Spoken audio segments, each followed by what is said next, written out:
तो नमस्कार दोस्तों, आज मैं ऐसे टॉपिक पे बात करना जा रहा हूँ जो कि हर इंसान से जुड़ा हुआ है, बट आज के टाइम पे बहुत से लोग समझते नहीं हैं और ना इसको लेते हैं। वो है इंश्योरेंस। क्या आपने कभी सोचा है कि ये जो इंश्योरेंस है उसकी शुरुआत कैसे हुई? किन लोगों ने सोचा कि अगर कोई नुकसान होता है तो उसकी भरपाई कैसे किया जाए, और ये भारत में कब आया? आइए इसी कहानी के बारे में शुरू से जानते हैं। हजारों साल पहले जब लोग समुद्र से व्यापार करते थे तो उस समय सबसे बड़ी समस्या क्या थी कि मान लो किसी व्यापारी का जहाज डूब गया तो बहुत बड़ा नुकसान हो जाता था और व्यापारी बर्बाद हो जाता था।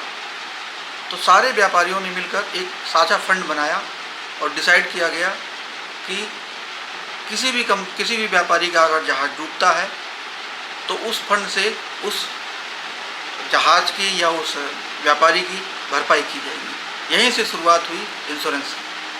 आगे चल के इसी को इंश्योरेंस का नाम दिया गया। इसके बाद 1966 में इंग्लैंड में एक बहुत बड़ी आग लगी जिसे फायर ऑफ लंदन कहा जाता है।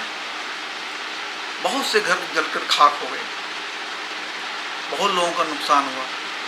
तो उस समय डिसाइड किया गया कि एक ऐसी संस्था बनाते हैं जिससे सब लोगों की नुकसान की भरपाई हो। आगे चल के इसी को मॉडर्न तरीके से इंश्योरेंस का नाम दिया गया और यहीं से शुरुआत हुई मॉडर्न इंश्योरेंस की, जो आज के ज़माने में है। अब बात करते हैं भारत की कि भारत में कब आया। भारत में सबसे पहले 1818 ईस्वी में ओरिएंटल लाइफ इंश्योरेंस के नाम से इसकी शुरुआत हुई। लेकिन उस समय सबसे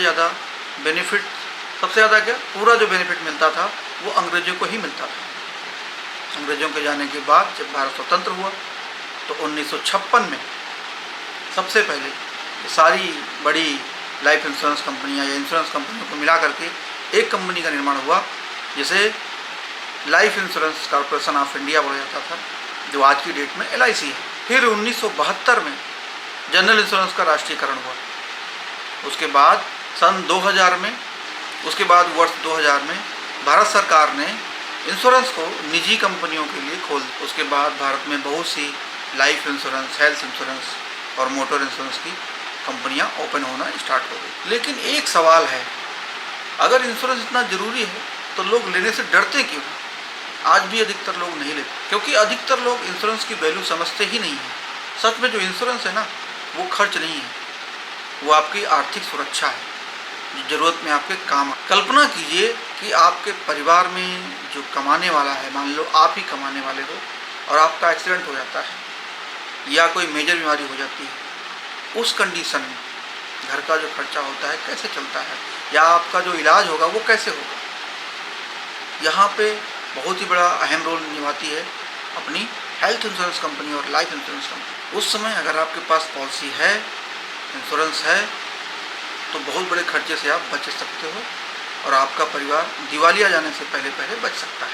बड़ा आर्थिक संकट आपके परिवार पे आया हुआ है, उससे आप बच सकते हैं। इसीलिए दुनिया के जितने भी विकसित देश हैं, सब में इंश्योरेंस को एक प्रकार से फाइनेंशियल प्रोटेक्शन सिस्टम की तरह माना जाता है, ना कि सिर्फ एक पॉलिसी की तरह। तो दोस्तों, ये तो थी इंश्योरेंस की शुरुआत की कहानी, और अगले वीडियो में हम जानेंगे कि इंडिया में इंश्योरेंस कितने प्रकार के होते हैं और कौन सा इंश्योरेंस किसके लिए सही है और कौन सी गलतियां हैं जो लाखों का नुकसान आपका करा देती। अगर आपको आसान भाषा में इंश्योरेंस के बारे में समझना है, जानना है, तो हमारे चैनल को सब्सक्राइब कीजिए और हमारे वीडियो पे बने रहिए। धन्यवाद। मिलते हैं अगले वीडियो में, तब तक के लिए नमस्कार। Thank you.